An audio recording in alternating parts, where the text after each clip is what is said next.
Sesuai instruksi Presiden Prabowo, kementerian dan lembaga pusat dan daerah mulai melakukan penghematan. Pemerintah menargetkan tahun ini bisa menghemat anggaran sebesar 306,7 triliun rupiah. Kita bahas hal ini bersama anggota Komisi 11 DPR RI Fatih dan Direktur Eksekutif Selyos Bima Yudhistira. Selamat malam Bapak-Bapak. Ya, selamat malam. Baik, saya ke Selamat malam. Baik. Saya ke Pak Fatih dulu. Pak Fatih, bagaimana Parlemen atau DPR memastikan penghematan ini bisa benar-benar untuk program yang langsung menyentuh ke masyarakat? Karena kan misinya memang untuk mengalihkan anggaran-anggaran ke program-program yang langsung bisa menyentuh ke masyarakat, Pak Fatih. Iya, tentu program-program ini dialihkan. Jadi ya, yang tadinya untuk kementerian lembaga itu yang sifatnya seremonial, Ya. itu akan dialihkan menjadi program yang lebih menyentuh ke masyarakat, seperti makan bergizi gratis, pembangunan sekolah, dan lain sebagainya.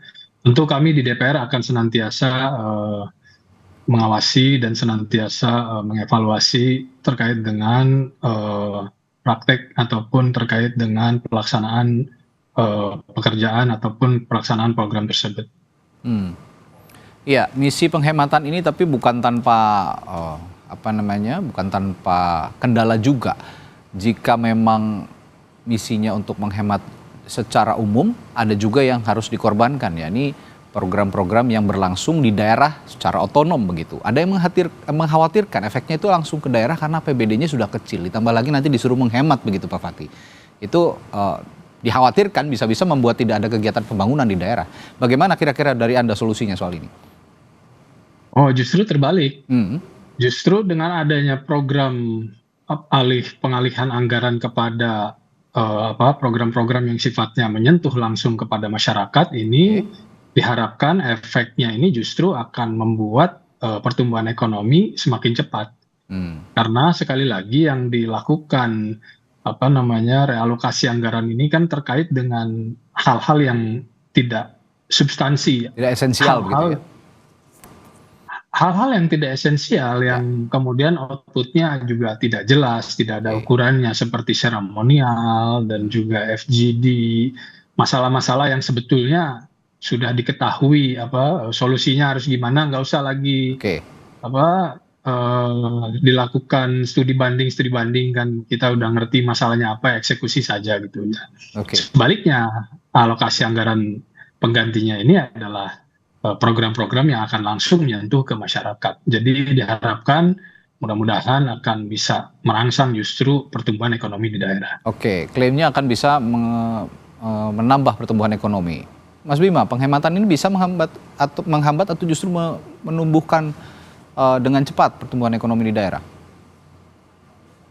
Iya, sebenarnya yang namanya efisiensi ini memang sudah lama didorong ya, dan penting sekali. Tapi kan kita pengennya efisiensi bukan hanya kegiatan seremonial, perjalanan dinas, tapi juga misalnya belanja-belanja terkait pengadaan mobil dinas di kementerian lembaga itu pangkas semua. Kemarin kan ada yang usul sebagian pejabat sudah dibiasakan lah pakai angkutan umum ya.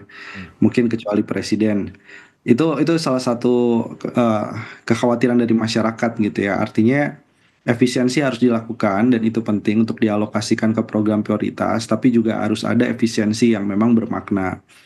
Dan catatan lainnya adalah soal penambahan anggaran misalnya untuk makan bergizi gratis dari hasil realokasi efisiensi ini juga harus dimonitor karena anggarannya makin besar.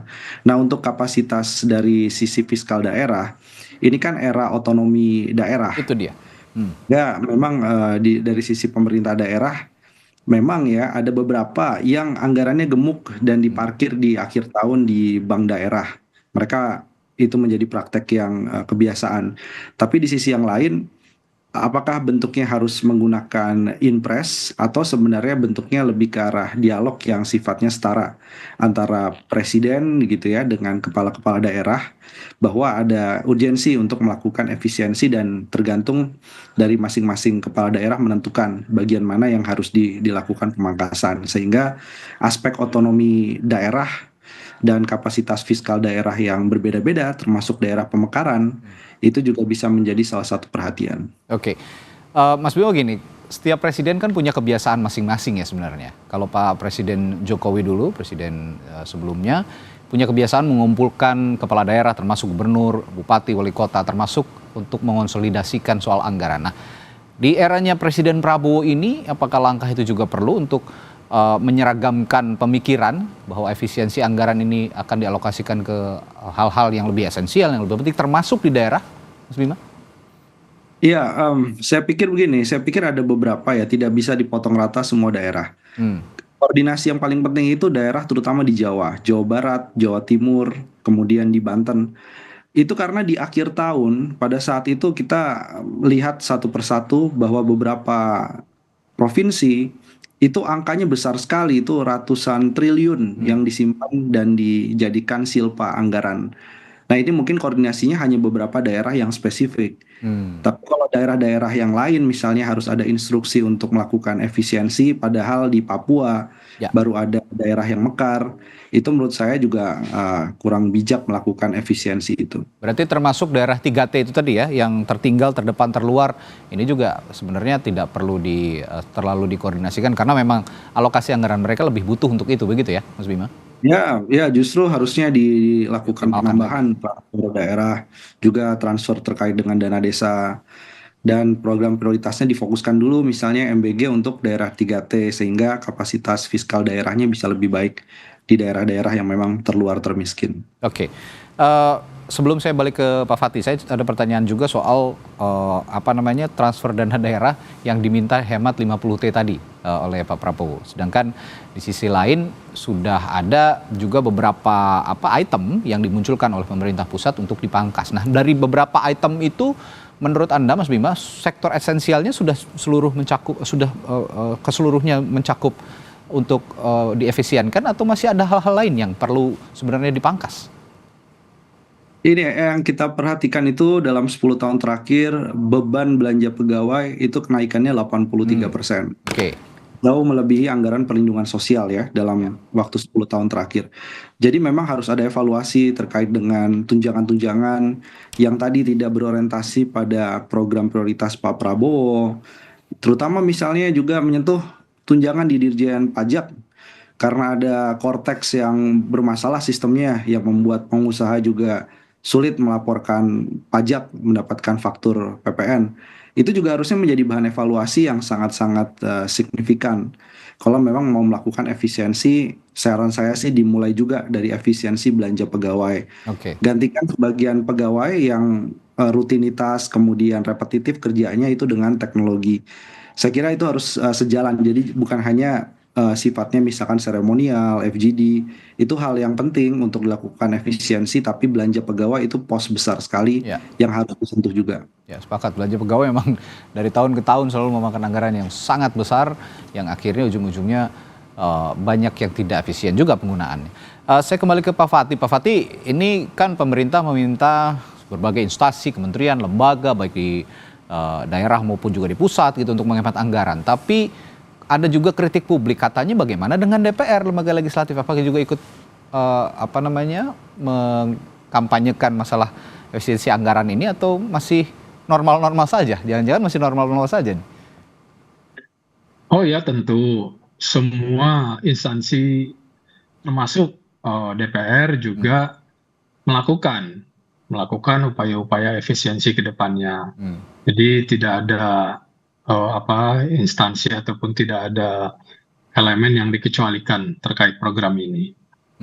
Konkretnya seperti apa untuk mengefisienkan anggaran di DPR? Kalau dulu kan sering ada rapat di luar, di hotel, di bahkan ada kunjungan kerja ke luar negeri. Sekarang sudah tidak ada semua itu?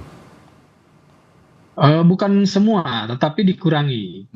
Sekali lagi terkait dengan kegiatan-kegiatan luar, rapat-rapat di luar yang outcome-nya tidak jelas itu yang dikurangi gitu. Nah, kemudian rapat-rapat yang bisa dilakukan di kantor itu juga mulai untuk dilakukan di kantor, tidak lagi di luar. Jadi seperti itu, Mas. Oke. Jadi sebenarnya masih ada, hanya dipilih begitu ya kira-kira Pak Fatih ya, yang esensial. Betul. Rinciannya ada, publik bisa tahu rincian yang tetap masih ada, yang sudah dipangkas itu untuk keperluan rapat-rapat mengenai hal apa saja?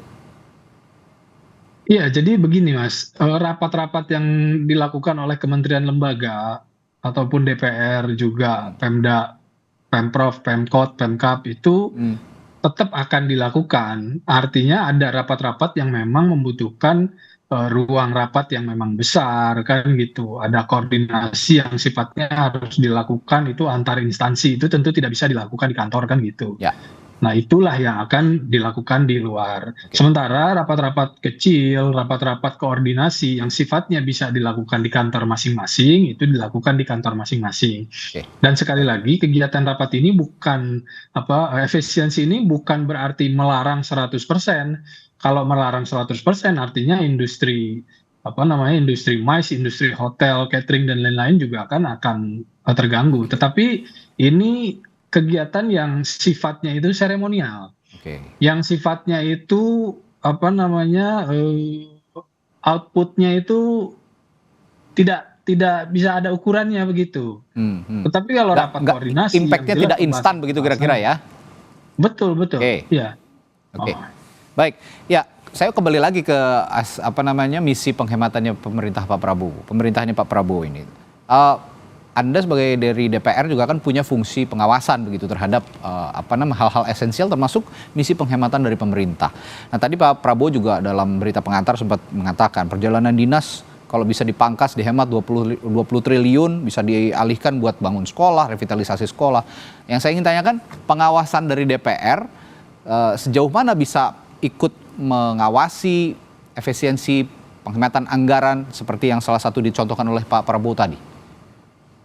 Ya, tentu kami sangat bisa untuk mengawasi jalannya program ataupun jalannya instruksi yang telah diberikan oleh Bapak Presiden, karena anggota DPR ini kan terdiri daripada berbagai macam konstituensi, berbagai macam dapil kan gitu. Nah, di situ kita tentu bisa langsung melihat seperti apa, kita bisa langsung melakukan monitoring seperti apa efisiensi, seperti apa instruksi tersebut telah dijalankan. Justru alat ukur evaluasi ataupun supervisi yang paling efektif ini melalui rekan-rekan anggota dewan gitu. Oke. Mas Bima, Anda ngelihat tapi pemerintah sudah cukup terbuka belum soal pos alokasi anggaran yang dihemat ini sejauh ini? Iya, kalau dari keterangan ya Kementerian Keuangan memang sudah bisa dibaca. Jadi misalkan dari anggaran perjalanan dinas itu ada pemangkasan, kemudian sewa kendaraan bermotor. Jadi pos-posnya setidaknya meskipun tidak secara detail per kementerian, karena namanya juga instruksi, tapi sudah bisa dibaca kan angka 300 triliunan lebih itu didapatkan dari pemangkasan apa saja nih. Jadi persentasenya itu sudah bisa dibaca gitu. Tapi yang menjadi perhatian ini kan di kementerian lembaga di mana kontrolnya memang ada di Kementerian Keuangan. Bagaimana dengan yang ada di pemerintah daerah? Ini bervariasi nih. Jadi ada beberapa pemerintah daerah kita akan terbitkan pemangkasan anggaran melihat instruksi dari presiden, tapi ada juga yang belum. Jadi masih bervariasi yang kemudian ditanggapi oleh pemerintah daerah juga. Oke, nah pertanyaan saya selanjutnya begini. Oke, tadi sudah cukup terbaca lah begitu ya pola alokasi anggarannya. Yang ingin saya tanyakan berikutnya adalah bagaimana juga kementerian lembaga ini merubah mindset. Kadang-kadang mindset itu juga jadi penghalang untuk misi penghematan atau efisiensi. Jangan sampai misi penghematan ini terhambat oleh mindset di kementerian yang wah tidak ada anggaran, programnya nggak jalan. Akhirnya misi penghematan juga esensinya tidak kena. Gimana nih Mas Bima kalau soal ini? Iya, sebenarnya begini, kalau soal esensi dari penghematan anggaran ini kan kalau program prioritas Pak Presiden, apalagi di awal Pak Presiden itu kan juga senang sekali untuk diplomasi internasional.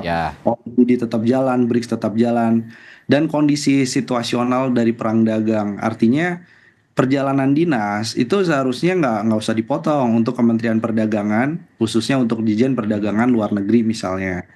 Begitu juga untuk Kementerian Luar Negeri. Nah, jadi harus ada kejelasan begitu. Kalau dipangkas semuanya, ini beberapa ada yang komplain juga, misalnya dari kementerian yang ditugaskan untuk aglomerasi industri strategis di daerah. Dia harus ketemu dengan kepala daerah, dinas perindustrian di daerah. katanya nggak bisa semuanya menggunakan rapat online, jadi harus ada kunjungan juga. Dan kalau anggarannya sudah diblok untuk perjalanan dinas, bisa mengganggu program. Nah, detail-detail itulah yang sebenarnya memang penting sekali untuk dibahas, sehingga ada kejelasan. Jangan sampai nanti begini, pertumbuhan ekonomi sulit tercapai 8%. Bahkan angkanya misalnya di bawah 5% tahun ini. Itu karena penghematan anggaran, Pak. Kami dari pihak kementerian nggak bisa bergerak ini dan itu karena anggarannya dipangkas. Nah, ini harus dikelirkan karena khawatir ini akan jadi apologi juga Itu dia. dari pembantu dari presiden yang secara teknis mengerjakan program prioritas. Itu untuk bilang bahwa ya anggarannya nggak cukup, maka kami tidak bisa mencapai target. Oke. Nah, itu bisa blunder nanti kepada pencapaian dari Pak Prabowo sebenarnya. Ya, terminologi seret itu tadi yang harus diperbaiki dengan cara tadi ya, mengidentifikasi mana-mana saja yang penting, mana-mana saja yang tidak, sehingga bisa efisiensi penghematan anggaran ini esensinya bisa benar-benar terasa dan langsung merambah ke program-program yang menyentuh ke masyarakat. Baik, terima kasih anggota Komisi 11 DPR RI, Pak Fatih, dan juga dari Selius ada Mas Bima telah berbagi perspektifnya malam hari ini di Sapa Indonesia Malam. Sampai jumpa lagi.